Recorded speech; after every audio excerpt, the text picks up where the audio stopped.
ছেলেটা নমাজ লে কি কথা বললো তো ভিডিওটা দেখে যাও তারপরে কেন আমি কিছু শোনো। नमाज ये तो सिर्फ 10 मिनट का काम है और हज या उम्रा करना सिर्फ 10 दिन का काम है। पूरे महीने भर के रोजे रखना सिर्फ 30 दिन का काम है। कलमा पढ़ना तो सिर्फ 30 सेकंड का काम है। ज़कात देना है तो बस 2 मिनट का काम है। जेब में हाथ डाला निकाल कर दे दिया, बस चंद मिनट और चंद घंटों का काम है। 24 घंटे का इस्लाम क्या है?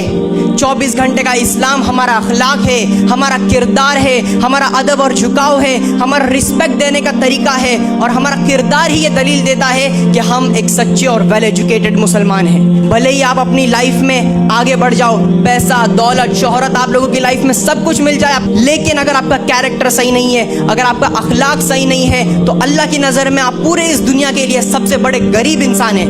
उसी जगह अगर कोई एक गरीब घराने का बेसहारा बेचारा इंसान है जिसके पास पैसा तो नहीं है लेकिन उसका कैरेक्टर उसका किरदार একদম একদম সঠিক কথা বলেছে। তো ভিডিওটা এমন ভাবে শেয়ার করো কারণ প্রত্যেকটা ভাই বোন জানে নিজেদের ভুল বুঝতে পারে, তাহলে শুধু নমাজ হজ যাকাত দিলেই কিন্তু সবকিছু হবে না, কারণ নিজের ইমানটা আগে ঠিক রাখতে হবে।